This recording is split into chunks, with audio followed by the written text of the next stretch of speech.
Hey everyone, welcome back to the channel. So it is November 30th at almost 11 o'clock at night, which means NaNoWriMo is about to end in 1 hour. My question is, did you finish? Did you win? Did you get close to winning? How far did you manage? Did you get your 50,000, your 30,000, 20,000, or you pissed because you only got 1,000 for the whole month? Like, how did it go? So leave me a comment if you participated, and let me know how progress went. If you're not familiar with NaNoWriMo, that's the month that novelists get together and they write novels. They spend pretty much as many days in November as they can adding to their story that they've been putting off all year, or in my case, the last 12 years, because the story I worked on this year I had an idea for back in 2007 or 8, one of the two, and I had wanted it to be finished by 2010 because it was a dystopian idea that I thought, was really interesting. And then as time went on, it became a little bit more real, and now in the age of 2020, um, I'm starting to think it's no longer dystopian. I think it's just becoming just part of life. So that's sad as that is. That's where we are, and I'm going to talk more about that in a couple minutes when I get to my actual project here. But yeah, let me know if you participated, and if you haven't, this is what you're normally going to be participating in for the years that maybe in the future you'll come back. If you go to NaNoWriMo.org, you can actually sign up with the page, and then you can see all this nice little graphic tracking that you're doing for your progress. So you can see, like for mine, for example, over the last 30 days, I did submit something every day. Not always a lot. Like you'll see on Thanksgiving, I just did 500 words because it's Thanksgiving, and I got better things to do than work. But you'll see that I have a strong front end and kind of a lackluster back end. I think that's probably true with a lot of projects, and I got a major dive here. Although the day I dived, it's still a decent amount, but it's a little bit like the stock market, on a bear market. But anyway, this is NaNoWriMo, and if you ever participate, you get this nice little stat chart, and sometimes it'll lie to you because I finished on the 20th, not the 23rd, but it was more accurate leading up to the 20th when it saw that I was going to win, and you can keep track of how many words per day. It's all really interesting stuff. So, if you just ever explore the site during a NaNoWriMo season, you'll see all that you have. And then, of course, it keeps track of all your past records, too. I think if you go to your projects down here, you'll find that this is my different elements. You'll see that I had a pretty bad year in 2018, which, by the way, this story will be part of the series that my new book will also be a part of. So, little things to kind of keep you, interested in the future. But anyway, let me show you. The whole point of this video is I want to show you what the NaNoWriMo Scrivener template looks like when you're done at the end of November. So let's take a look at that real quick. All right, so November is basically over, and you'll see that I have little markings in all 30 days here. And then I added a new section for the future because I didn't finish the novel. I still have more to write, and rather than migrate it all to a different document, I figured I'd just continue it in the same document. And because it's all under the draft section, it'll still count to my word count.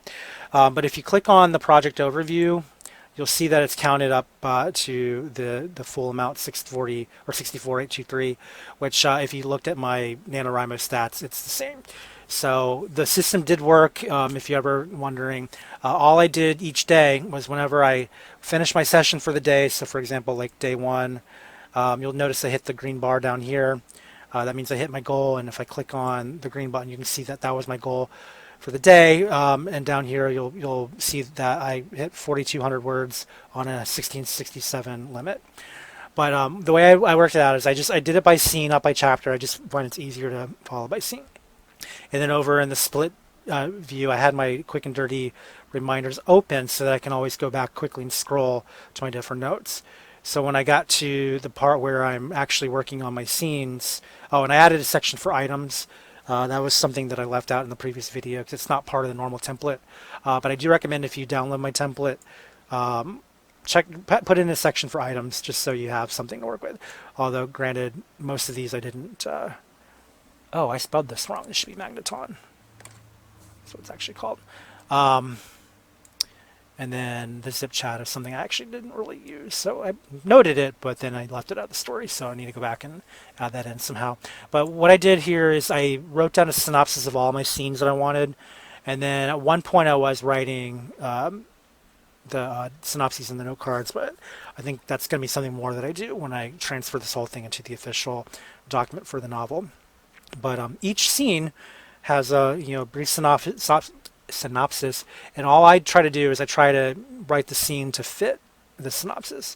And every once in a while it'll go astray. So like once you'll find that as I go further down, I start adding new notes. The new notes are for me to show where my idea didn't quite link up to my original synopsis. And so this is where I would actually make some changes. So really the idea is your story is still dynamic, but you can maintain kind of a cohesion. And if you write all your scenes out ahead of time, that makes it a lot easier to just kind of keep going. I did eventually get to a point where my writing was catching up to the outline, so I got as far as scene 27, and I had written. You'll notice that down here I've got scene 26. That means that I stopped in the middle of scene 26. So this whole bit here I need to finish, and then I'll be down to this, and then I got probably another I don't know, probably 5 to 10 scenes to go before I'm done. Because I am trying to make this roughly a 95 to 100,000 word book, and I've always known it's going to be about 100,000 words, even from when I had the idea back in 2008. So I'm definitely on pace to having the thing be exactly what I thought it would be, which is good. Just because for years I wasn't sure how this is going to end up being, but anyway, I just find it's easier to kind of keep track of where I am by having the split screen, and then as I go on, if I need to be reminded of what my I'm hitting the bad aim. If I need to be reminded what my theme is or what my different quick notes are, I can just keep scrolling, and every time I think of something new, I'll add it at the bottom. So like down here, the events in New York will begin at the second pinch point, so I don't need to override or overdevelop this area. I should set up the situation quickly to move to a quick all is lost revelation in third act. Originally, this was going to happen at the midpoint, but the way the story broke down, it just wasn't going to fit anymore. And I realized that based on the thematic structure, this is actually what's going to happen. The big bonkers moment is going to happen at the pinch point rather than the midpoint. So anyway, I don't want to spoil too much because this is one of the things that I'm trying to really. I don't want to. It's not that it needs to be a mystery so much, but it's a pretty good story. So I don't want to. I hope people read it. It's probably not going to be out for another year or two because it's going to be fourth or fifth in a series. And again, the only reason why I'm writing it now is because I just need to get it out of my head and on a paper.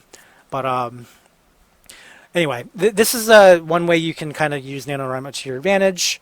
And then you'll notice too in my research, I had a little note here that I didn't really know. Whoops, that's the wrong one. I didn't really know what the process was for passing a bill.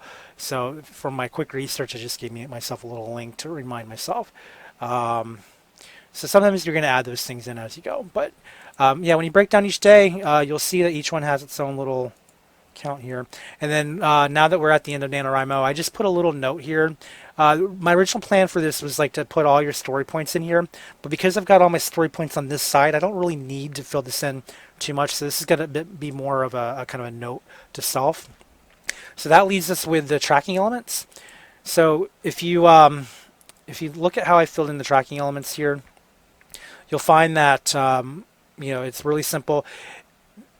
You want to keep track of your progress for each NaNoWriMo that you participate, because if you, let's say next year I do my next story, I don't want to be confused because I'm not necessarily labeling the titles up here, because I want to make sure that the official document gets that title and that the NaNoWriMo version has the NaNoWriMo title. So it just makes it easier for me to keep track of everything when I do it this way. But you'll notice that in my journals, all I did is just, I wrote a little note to how the progress went and also maybe what I've, learned for the writing. And then I, put in my target and the word count, and you'll see that that this is, I've had it update. Now I have to manually update it, so that's why after every time I record, I hit the little button here to see where I'm at, and then I print whatever this word is into the total section. So it's all really easy. But that's the journal, and this is I think a really handy way to keep track of your progress and to keep you motivated. So I do hope that next year when NaNoWriMo rolls back around, you'll come back and download the template. I will probably do a video for 21 that you can go back and refer to all this over again. I'm probably going to update this template because I realized as I used this a little more carefully than I did last year that there were things that I didn't have that I had to add back in that I think would have been nice just to have in general. The other thing I think I'm going to do differently is I think rather than having the day format, I think I'm going to have day folders. And so you'll have session, what am I trying to say? Little section or places where you can kind of break up your sessions. So let's say if you have pretty prolific first session and you think you might have another one but you're not sure, rather than throwing it all in the same section, or rather than missing out on your opportunity to update, what you can do instead is just update the NaNoWriMo as you finish each session. And then if you decide to add a second session for the day, then you can do that separately and then update accordingly. So I think that's going to make it a little easier to track not just your entire day, but your individual sessions too, without stepping on your own toes. And of course, your overall can still go into the journal at the end of the day. I may have to figure out something for, where you have a calculator. Just use your calculator. You can do a little extra work. It's fine. But yeah. Anyway, that's NaNoWriMo's template and Scrivener and the month itself, and it's just nice to be victorious. Now I had planned on showing you the rewards that you get if you finish NaNoWriMo, but then I realized some of the stuff that they show has coupon codes on there. I don't think it'd be fair to show those on camera. So what I would say is in the future, just try to win, and then that way you're going to get a lot of special offers. Typically though, what you'll get is offers from like writing programs, subscriptions to sites like One Stop for Writers, Campfire Blaze. You'll get like steep discounts. Ingram Spark, they give you the first 3 months from January to March free of charge when it comes to uploading. Normally you pay like $25 per upload. It's crazy. So there's a lot of perks to winning NaNoWriMo. So if you are a writer and you're serious about your craft and you want a little extra help at the end, go ahead and participate in the program. Make a determination that you're going to win. Be ethical about it. I mean, you could game it, but don't game it. Be legit, because you're actually trying to write here. But yeah, win the month, and claim some good stuff. Now most of it's still going to cost you something, so I don't think any of it's free. So if you have like a low budget, then probably won't help you much. But if you got a pretty good stash waiting, you get, oh no, I'm thinking of, never mind. I'm not going to go there. I was starting to get my Black Friday and my NaNoWriMo winnings crossed. I was thinking like you get Master Writer for half off. I'm like, wait, no, that's Black Friday. Never mind. But there's still a lot of good things in there that you can take advantage of like for the next 3 or 4 months without having to wait on Black Friday if you win NaNoWriMo. So keep that in mind. Anyway, that's enough for today. Hope you won, and let me know in the comments if you did, or if not, tell me how close you got. Give me your final word count. Can you beat 65,000 words? Have you beat 65,000 words? I'd like to know, because you're a machine if you have, and I think machines should be in my comments, except for robots. Robots don't need to be there. So, all right. Hope you're having a good day and a good November. Well, November's over. Hope you have a good December. And let's be happy that 2020 is just about over. One more month to go, and we're good. All right, thanks for watching. Hope you watched. Bye.